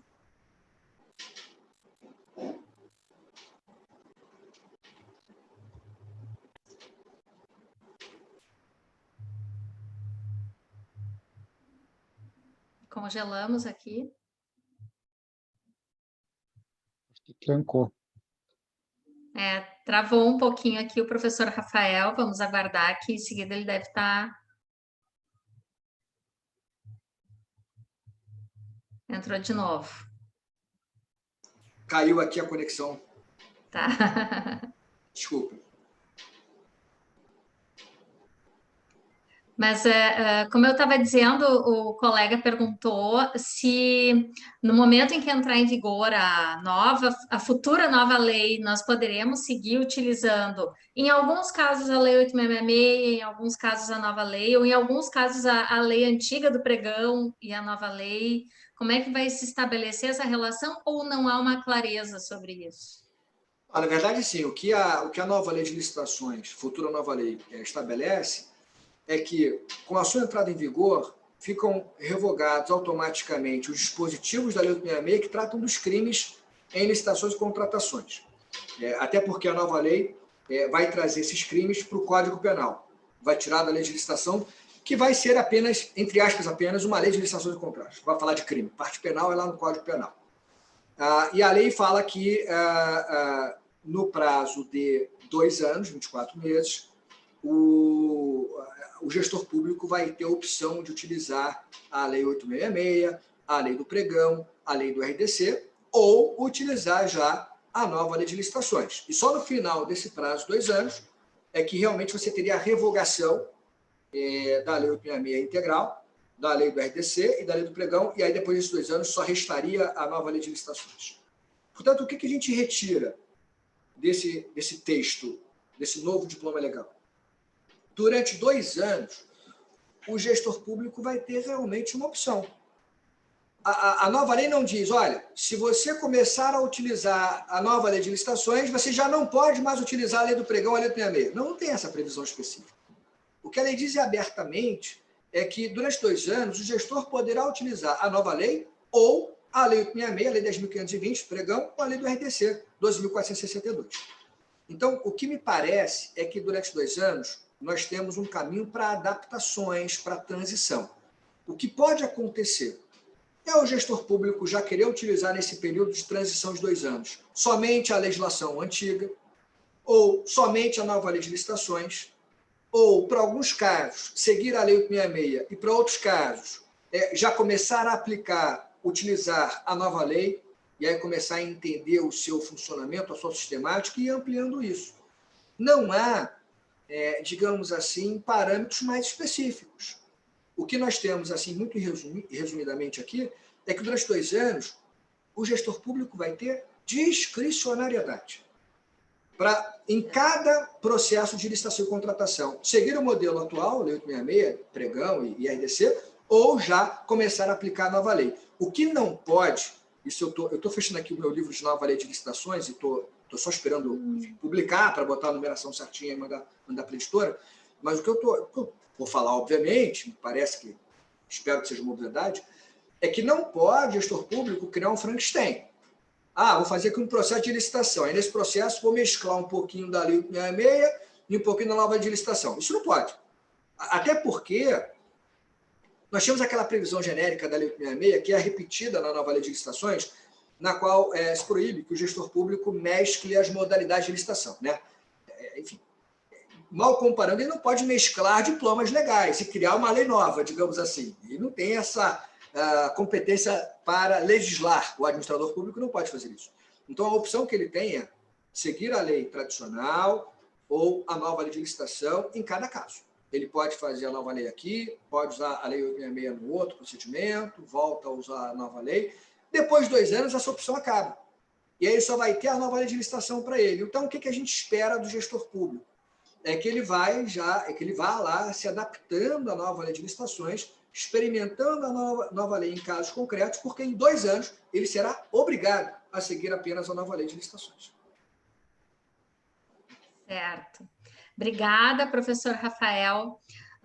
Eu acho que vamos nos encaminhando aqui para o encerramento da nossa aula de hoje, brilhante, porque tem uma questão que eu acho sensacional de quem tem essa didática de ser professor e essa experiência toda do professor Rafael, que foi salientado pelo Douglas ali, a clareza e o fato de ter sido concisa, porque nós íamos fazer aqui uma aula de modalidades, mas isso foi trazido num contexto tão abrangente que a gente falou de vários pontos muito importantes da nossa futura nova lei de licitações, como o professor comentou, e que, embora seja, como ele disse, um museu de grandes novidades, ela tem sido bastante esperada para que a gente possa seguir de um modo mais tranquilo, sem essa sombra sempre. Quando virar a nova lei, ela tem que chegar para que nós possamos enfrentar esses desafios de interpretação, de aplicação e tudo mais que há de vir. E também com novas obras, né? Vamos esperar, professor Rafael, anuncie para nós quando essa obra estiver realmente encaminhada para a editora, que vamos esperar ansiosamente, quem sabe até fazer uma palestra de divulgação aqui, já estou antecipando alguma coisa, mas a gente fazer algum evento realmente para divulgar, porque é muito importante, que a gente sabe que o senhor já tem refletido muito sobre a nova lei e tem a questão prática, né, de atuar na Procuradoria do Município do Rio. Então, eu queria, com isso, deixar o agradecimento, dar um recado do nosso coordenador do CEDIM, que nós, no dia 10 de fevereiro, teremos uma palestra também às 10 horas da manhã pelo Zoom, também pela Escola Superior de Direito Municipal, as inscrições no site, sobre direito administrativo do medo, né? A obra do palestrante Rodrigo Valgas dos Santos, que é doutor em Direito pela Federal de Santa Catarina e mestre pela Federal do Paraná, entre outros destaques do seu currículo. Então, dia 10 de fevereiro, teremos essa discussão que acabou um pouco permeando essa aula de hoje. Obrigada mais uma vez, professor Rafael, obrigada a todos que participaram ativamente desse nosso encontro, e lembrando que estaremos ainda na aula gravada via YouTube, tá certo? Muito obrigada a todos. Professor Rafael, espero encontrá-lo outras vezes. E obrigada à Escola de Direito Municipal e ao CEDIM. Muito obrigada e um bom dia a todos.